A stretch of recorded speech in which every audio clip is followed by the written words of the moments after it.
Kita semua tahu kalau Eternity itu adalah makhluk yang abadi atau udah hidup lama banget.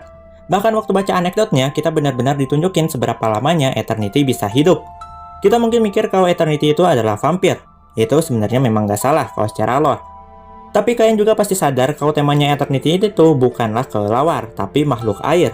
Dan setelah gue merhatiin desain Eternity lebih jauh lagi, konsep Eternity yang abadi itu diambil dari konsep hewan laut yang abadi, yaitu ubur-ubur abadi dengan nama ilmiah Turritopsis dohrni. Ubur-ubur jenis ini dikatakan dapat hidup abadi karena memiliki kemampuan yang bernama transdiferensia, atau kemampuan untuk merubah sel-sel tua atau lama mereka ke bentuk sel yang lebih primitif. Atau dengan kata lain, mereka dapat merubah sel di dalam tubuh mereka menjadi sel muda sekali lagi. Hal ini membuat ubur-ubur mengalami penyusutan tubuh yang membuat mereka kembali ke wujud polip atau bayi mereka, sebelum akhirnya mereka akan tumbuh dewasa sekali lagi. Simpelnya, ubur-ubur ini saat sudah tua akan merubah tubuh dan sel-sel mereka menjadi bayi lagi, lalu tumbuh dewasa sekali lagi. Dan siklus ini akan terus dilakukan secara berulang kali. Ini membuat mereka tidak bisa mati karena usia tua. Nah, hal ini sama seperti yang terjadi pada Eternity, di mana dia itu tidak bisa mati karena usia tua, atau dia masih tetap bisa hidup meskipun usianya sudah sangat tua. Meskipun memang gue sendiri masih belum yakin apakah Eternity memiliki kemampuan transdiferensia. Tapi setidaknya Eternity sadar diri bahwa dirinya memang sudah tua di beberapa voice lainnya dia. Di video gue yang tebak-tebakan karakter mana yang bakal dapat skin Tarot, gue akan bilang kalau Miss New Babel bakal dapat skin The Tower, karena ultinya yang munculin menara. Dan ternyata Miss New Babel sendiri mengambil referensi dari menara Babel, yakni menara tinggi menjulang sampai menembus awan yang diciptakan oleh suatu bangsa di masa lalu. Dari berbagai sumber, alasan pasti dibangunnya menara ini berbeda-beda. Tapi yang paling terkenal antara menyatukan orang-orang yang memiliki bahasa yang sama dan menunjukkan kekuatan mereka dalam menciptakan bangunan tinggi. Tapi satu hal yang sama adalah pembangunan menara ini adalah simbol dari keangkuhan manusia yang berusaha mencapai tempat di mana Tuhan atau Dewa berada. Dan Tuhan yang merasa bahwa manusia benar-benar sombong akan hal ini memutuskan untuk menghancurkan menara tersebut. Bahkan di Al-Quran, menurut sebagian besar ulama meyakini bahwa kaum yang dimaksud adalah kaum Ad. Bukan cuma sekedar menara atau bangunan mereka yang dihancurkan, tapi juga kaum Ad sendiri ikut dibinasakan oleh angin yang sangat kencang. Nah, setelah ngeliat ini, gue nyoba nyari kesamaan antara kisah Menara Babel sama Miss New Babel. Selain company-nya yang menjulang ke langit sama kayak Menara Babel, dia yang pengusaha juga bisa jadi representasi dari kesombongan. Karena seperti yang kita tahu, orang yang punya duit pasti sombong. Sama terakhir, dia yang menyediakan critter untuk dipelihara oleh manusia bisa jadi referensi dari salah satu alasan Menara Babel dibangun, yakni mengumpulkan orang-orang yang memiliki bahasa yang sama. Dalam kasus Reverse, mengumpulkan orang-orang yang sama-sama tertarik dalam memelihara critters. Di Reverse ada satu karakter yang bikin gue penasaran karena nama dan penampilannya yang gak sesuai, yaitu Rabies. Dari wujud, kita udah bisa tahu kalau dia adalah orang-orangan sawah. Tapi kenapa namanya Rabies? Jadi setelah gue baca-baca story-nya Rabies, nyari informasi lebih soal Rabies di dunia nyata dan lain sebagainya, gue nemu pada tahun di mana Rabies atau dulunya dikenal sebagai Adam Milos hidup, yakni tahun 1940-an, program vaksinasi dilaksanakan dan kasus orang yang meninggal akibat virus Rabies mulai berkurang di dunia nyata. Yang awalnya bisa ratusan kasus kematian setiap tahunnya, jadi cuma sekitar 2-3 kasus setiap tahunnya. Dan ya, secara lore, Rabies ini dulunya adalah seorang manusia atau arkanis dengan sosok manusia biasa, yang mempelajari virus Rabies dan penanganannya. Tapi suatu hari dia yang terinfeksi virus Rabies melakukan perjanjian dengan tenaga medis yang lain. Dan hal itu membuat dia berubah jadi sosok orang-orangan sawah yang kita lihat sekarang. Karena Rabies ini bikin penderitanya jadi gila, makanya kita dilihatin kalau Rabies itu kayak anak kecil yang polos dan gak tahu apa-apa. Tapi ini masih belum menjawab kenapa Rabies dibikin jadi sosok orang-orangan sawah. Sebenarnya ada satu kejadian dalam sejarah yang mungkin sedikit bersinggungan sama hal ini, yaitu kasus pemburuan burung pipit yang menyebabkan kelaparan massal hingga kematian. Di mana pada tahun 1958 sampai 1962 di Cina, di mana Cina yang berambisi jadi negara maju pada saat itu memutuskan untuk memusnahkan hama-hama pengganggu seperti tikus, nyamuk, lalat, dan burung pipit. Tapi karena jumlah burung pipit yang berkurang bahkan hampir punah di Cina, menyebabkan populasi belalang meningkat yang menyebabkan kegagalan panen. Tentu hal ini menyebabkan krisis bahan pangan dan menyebabkan kelaparan hingga kematian yang udah gue sebutkan tadi. Mungkin Rabies mengambil wujud orang-orangan sawah dengan salah satu skillnya dia nyerang pakai burung pipit untuk jadi pengingat pada insiden yang hampir menyebabkan Cina punah. Tapi bisa aja salah soal ini. Tapi meskipun begitu, ini nunjukin ke kita, meskipun Rabies yang disebabkan oleh hewan memang berbahaya bagi manusia, Tapi manusia lebih berbahaya, karena akibat ulah mereka sendiri, mereka bisa menyebabkan kepunahan kaum mereka sendiri. Samwise adalah satu-satunya infected Arcanis di game Reverse 1999 saat ini.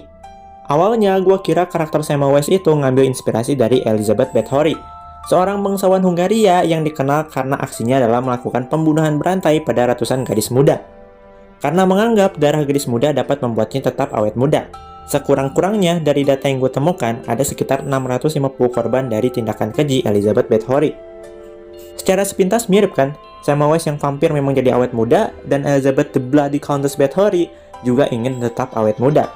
Tapi ternyata setelah gue cek wiki fandom Reverse, Samwise mengambil referensi dari tokoh sejarah bernama Ignaz Semmelweis. Ignaz Semmelweis sendiri merupakan seorang dokter dan ilmuwan kelahiran Hungaria, yang jadi pelopor penggunaan antiseptik dalam dunia kedokteran, serta menganjurkan untuk mencuci tangan pada dokter-dokter di zaman itu, demi mencegah terjadinya infeksi.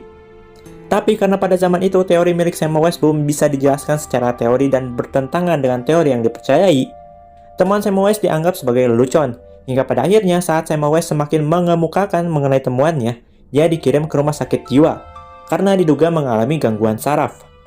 Dan di sanalah beliau meninggal. Secara general, gue nggak nemu hal yang mirip dari story-nya Semmelweis Reverse dengan Semmelweis di real life. Selain keduanya sama-sama lahir di Budapest, Hungaria, dan mengalami sesuatu yang besar dalam hidup mereka di Vienna. Dan juga cukup ironis ya, Semmelweis di dunia nyata berusaha untuk mengurangi infeksi dengan penggunaan antiseptik, sementara Semmelweis di Reverse malah jadi Arcanis yang terinfeksi. Paralel kadang memang aneh. Di story page 2.2, Anjonala sempat bilang ke Lopera kalau dia punya kakak kembar, dan namanya adalah Matahari. Bahkan Anjo sendiri punya nama asli, Nalahari. Kalian bisa cek soal ini di sheet karakternya sama di story di info karakternya. Tapi kalian tahu nggak kalau Matahari ngambil referensi dari dunia nyata? Ya, benar. Matahari. Nggak, bukan. Oke, jadi Matahari atau punya nama asli Margareta Gertruida Zelle merupakan seorang penari eksotis sekaligus seorang pelacur asal Belanda. Banyak orang salah mengira bahwa dia adalah keturunan Indonesia, tapi fakta itu salah besar. Orang tuanya berdarah Belanda murni. Dan kenapa dikatakan dia memiliki darah Indonesia?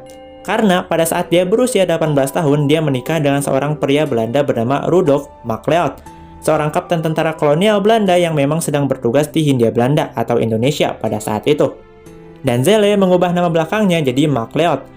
Dia tinggal sementara waktu di Hindia Belanda dan mengadopsi nama Matahari sebagai nama lokalnya. Pada tahun 1902, Matahari bercerai dengan suaminya.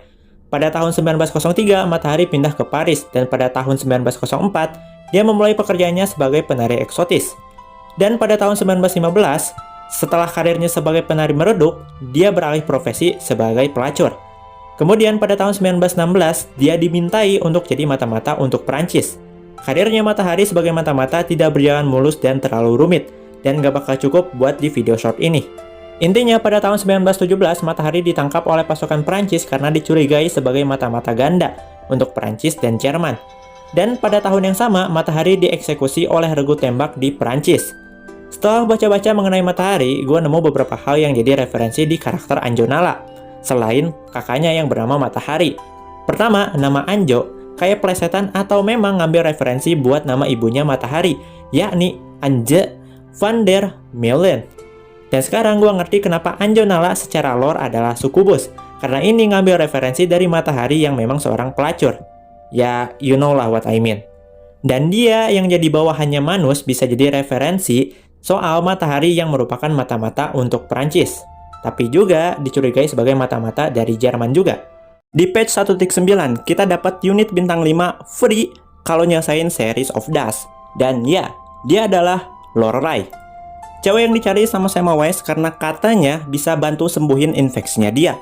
Nah, Lorelei ini ternyata mengambil referensi dari sebuah tebing setinggi 132 meter yang berada di Sungai Rhine yang berada di St. Guarshausen di negara Jerman.